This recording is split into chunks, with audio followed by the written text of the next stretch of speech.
is listening, however you're listening, I want to welcome you back to another episode of your MWP, also known as your man with a plan.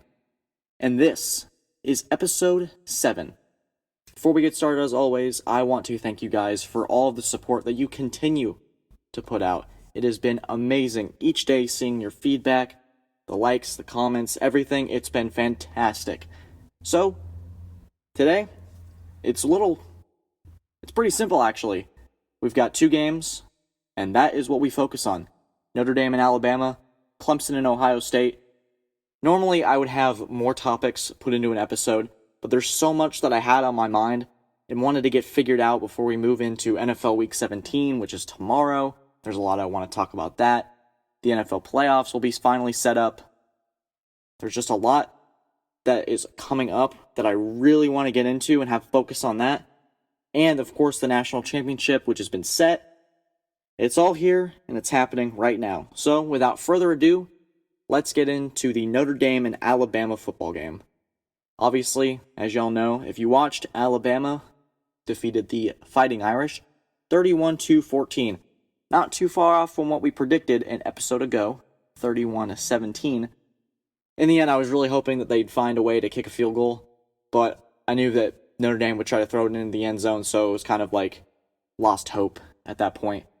So what did I think? I think Alabama did what they had to. It wasn't really a, oh my gosh, Alabama's going to chuck it down the field in one play, game over. They had some nice drives. They put a lot of good stuff together. It was just, all right, when do we need to score? When do we need to get this first down? There wasn't a sense of urgency for Alabama. It's not really because they weren't prepared or they were relaxed during the game. It's just because they didn't have to. Notre Dame, again, is the old song of they can't compete in these big games. And I really do feel for Brian Kelly.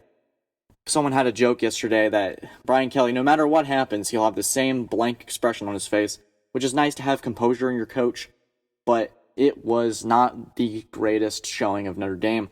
And they are falling to 0-7 in BCS, New Year's 6, and playoff games. 2 of them coming this year, with Notre Dame losing in the ACC Championship to Clemson, and now losing in the Rose Bowl. I almost thought Cotton Bowl because it's in Texas this year, with all the stuff with COVID. They wanted their parents and friends and families to be able to come to the games, understandably, but they couldn't, so they found a way to move it to Texas, and I think that's really admirable on the college football playoff. Being able to find a way to get your family. Family is so important in this sport. And having your parents be able to see their kids' last final football game, it's really special. But enough about that. I digress. Bama's defense, they looked form. They looked like they did 2017, 2016, where that was the headline of their team, where they could not be stopped on the defense. Now it's they can score at will, and the defense pick up where they can.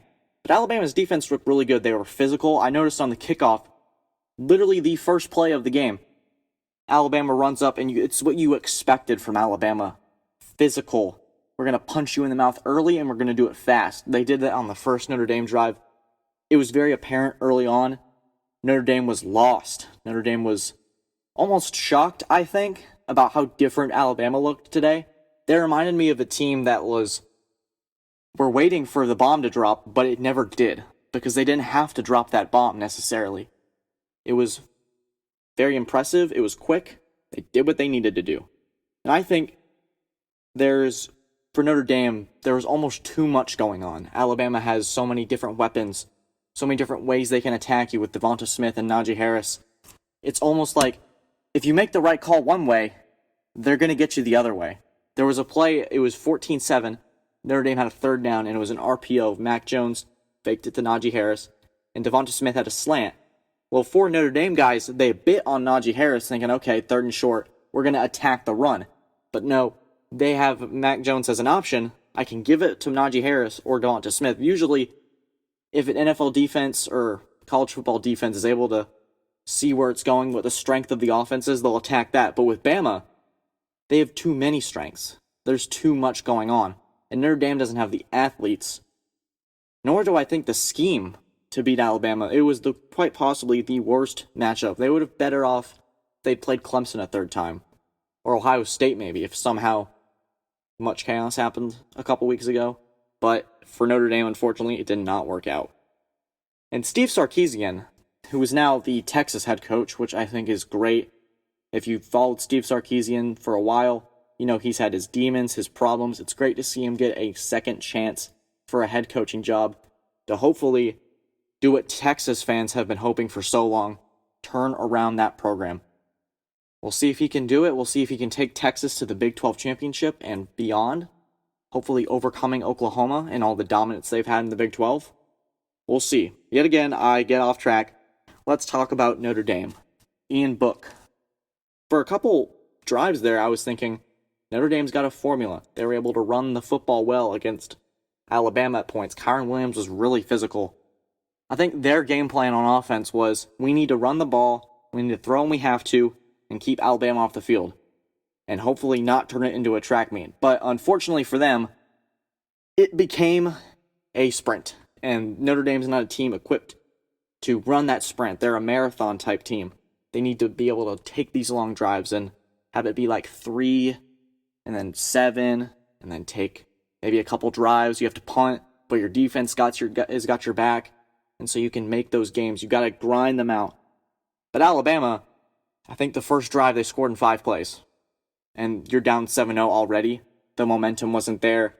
It was tough. Notre Dame looked good at points, but then Alabama would step it up when they had to, like I said before. It was just too much so fast. And then once the lead got so big, it became too much. It became a point where Notre Dame, the game was over at 21-7. I mean, that stinks to say as a football fan, knowing so early on when it's 2 scores that it's already over. But Alabama is such a team that it's over within 2 possessions. They're that good.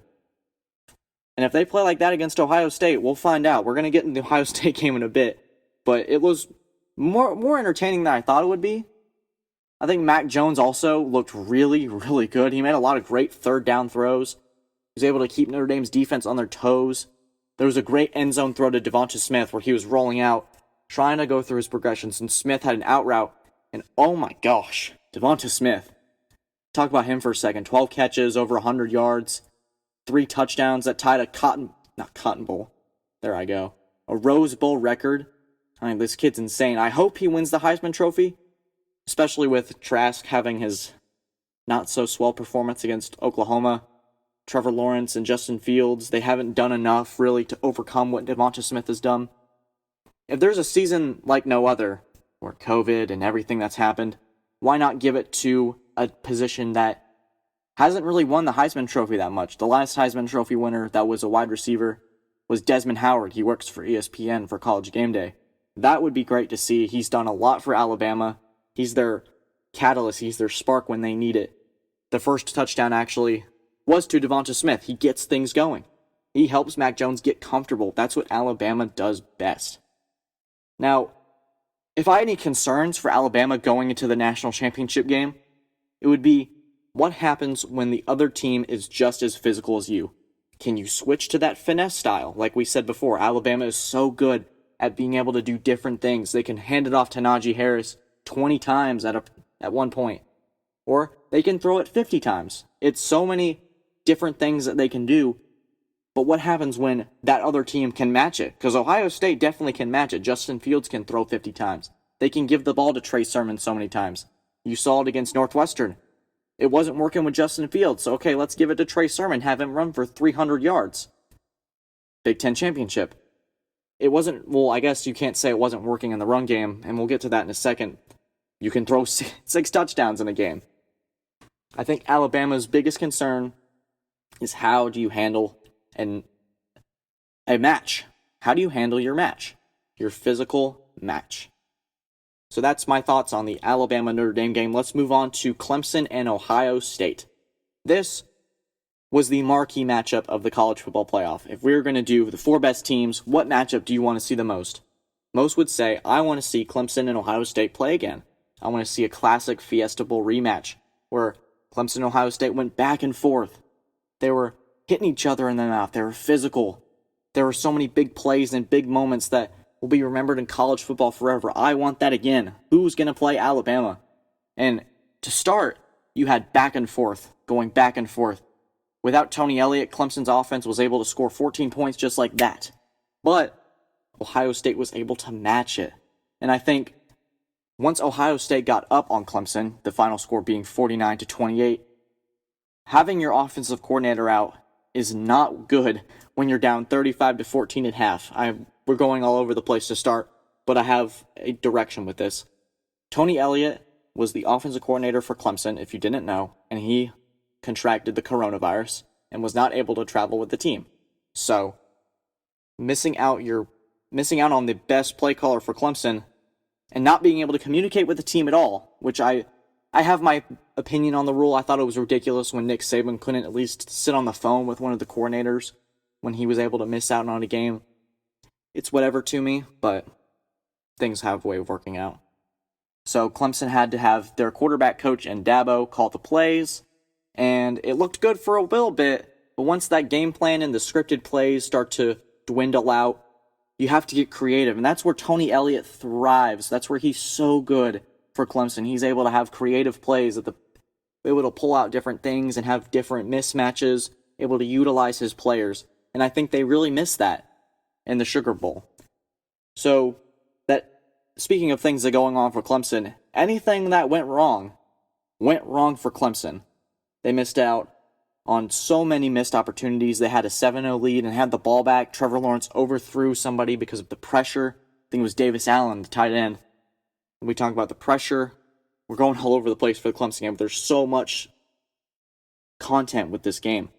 The offensive line was not able to give Trevor Lawrence time, and when you can't give the arguably best player on college football time, it is a recipe for disaster. Even people like Tom Brady, Drew Brees, Aaron Rodgers, when they're getting their hands in their face, they're not able to go through the reads or make the throws. So that becomes an issue. Another issue is missing Nolan Turner. Nolan Turner had a targeting call carry over to the first half of the Ohio State game. And not being able to have a guy who's seen it all, see what's going on, call out formations, it's bad. And the defensive backs for Clemson, the backups, they were very lost. The Ohio State Ryan Day is so good at being able to utilize what you don't think is coming. And what many people didn't think were coming were the tight ends. I think two tight ends caught touchdowns, and it was like 4th or 5th catch of the season. You're thinking, wow, that's really good coaching on Ryan Day. Being able to utilize what you don't necessarily have. And that Ohio State was a tight end. A lot went wrong for Clemson. It keeps going. James Skalski gets ejected on a controversial targeting call. Yep. Clemson had a controversial targeting call. Ohio State fans everywhere are like, yes, a controversial targeting call. That didn't go our way last year. It went our way this year. I bet if you're an Ohio State fan, you were jumping up and down. You were so happy because things went your way. And then James Skalski gets ejected. And personally, my thoughts on the targeting call, he led with his head, and the language of the call, that's technically the right decision to eject him. But it was very awkward. Justin Fields was spinning around. It was not a pretty hit to start, so you're thinking in the back of your mind, is that targeting? I don't think so. Is it? Oh, I guess it is. And I guess Ohio State fans last year, when Shaun Wade hit Trevor Lawrence, you're thinking, that can't be targeting. It is? Well, all right. And that ended up being the catalyst moving forward. Ohio State didn't look back. Clemson didn't score till it was 42-14. My apologies, 35-14. It was very much the turning of the tables for these teams. One team thrives, another team lives and dies by the penalty call. Now, speaking of the man who received the hit, Justin Fields. My goodness, Justin Fields, was I wrong about you? I did not have faith in you to step up in the big game. I believe that you would fold under the pressure when it counted the most. The sprained thumb, everything that went wrong up to that point, all the COVID opt-outs, all the people that were missing during the game. I thought there's no way Justin Fields can recover from that. I didn't believe in him. And boy, did he prove me wrong. 6 incompletions, 6 touchdowns. The one interception, it was tipped, and while it wasn't the best throw, you can't really fault him on that. for a night where he had literally everything going his way. The ball placement, the absolute grit. I think what NFL teams need to take away from Justin Fields' performance is that grit, that character. He showed leadership. You could easily have said, okay, he broke his ribs. He's out for the game. He can't go on. But no, he stayed in there. And you could see after each throw a little grimace or, I felt uncomfortable watching it. There was a shot that ESPN had where he was trying to get on one of those bikes just to get like his legs warm. And you can see him scream in pain. I felt so uncomfortable for him, so bad for Fields. I really hope he's okay for the national championship game. I don't think there's anything seriously wrong. He might have just gotten like the ever-living, just the soreness out of... I can't even comprehend how painful that hit probably was. But he stuck through it. He did it for his team. He said in an interview that he just took 1 or 2 shots in halftime and he was good to go. So, okay. That's fine for me. I know I couldn't do that. I'm definitely no near Justin Fields material. Now, let's talk about Dabo Swinney. Dabo, dude, 11. That's gonna be what you hear all offseason. Oh, you ranked Ohio State 11. And I think you kind of pulled a Dan Mullen there. And as much as I hate to say that out loud, because I love Dabo. I think he's a great guy. I think he does so much for his team. It's just, you can't do anything that unnecessarily angers the team, especially when they have, each time they got the opportunity to do it, they had Justin Fields' montage in the weight room with the Ohio State score in the background. They're already motivated enough as it is. You don't need any unnecessary headlines, any unnecessary things to seep into Ryan Day's office and give him a little bit more motivation for that team. And boy, did they play like it. It was not necessarily a revenge game, more like we want to prove we belong. And I don't know if they listen to the show, but they definitely proved me wrong in where I believed they didn't belong at 6-0. They came out there and they showed me they belong. And they're going to go play Alabama and Miami. And I'm going to watch it and I'm going to cover it. I hope they have a close game with Alabama, but we'll see. And I think moving forward, that 7 games will be controversial moving forward if Ohio State ends up winning the national championship. I don't think so. Not anymore. I think Ohio State's done enough to prove themselves that, yeah, we played 6 games, but can we really help it? And this might be contradicting on my end because I was furious when they changed all the stuff. We made an episode about it. We had a whole segment on it. It wasn't great for me, but I think if in the end they prove that, hey, they were the best team in college football, then so be it. And then on the other end, Clemson, I think they had holes exposed last night. I think the offensive line needs a lot of work. The secondary, especially with the depth, they need to figure out some schemes to work around. Hopefully, next year when they play pass-heavy teams, they don't get confused and down early. And then, obviously, how do you replace the production of Trevor Lawrence and Travis Etienne? We can talk about Clemson football and in its entirety, how do they move forward after this loss. That's 2 straight times in the playoff where they've gone out with a blowout. With the LSU game losing 45-24, I want to say. You can correct me if I'm wrong. And now 49-28. Those aren't great losses, and I'm not trying to diss Clemson at all. Clemson's a dynasty. They've done so many great things, so we'll see what happens moving forward. I think they'll be back in the playoff next year with a vengeance like Ohio State has this year. And we'll find out. That's what makes college football so exciting. Each year provides a new storyline and just more excitement for the fans, for the teams, for the players, the boosters. It's just the best. It's honestly the greatest. So those are my thoughts on the college football playoff semifinals. We have our championship game, Alabama and Ohio State. Right now, my gut reaction is I would pick Alabama to win by 10 points. But I'm going to do some research. I'm going to figure out the ins and outs of this matchup. And also, we're going to cover the NFL playoffs next weekend. It's going to be very exciting. The best part of football, but unfortunately, the bittersweet end of it. I am your MWP. I hope you have a fantastic day. As always, I want to thank you for coming back, showing up, and giving your support. It means absolutely everything to me. And I hope you all take care.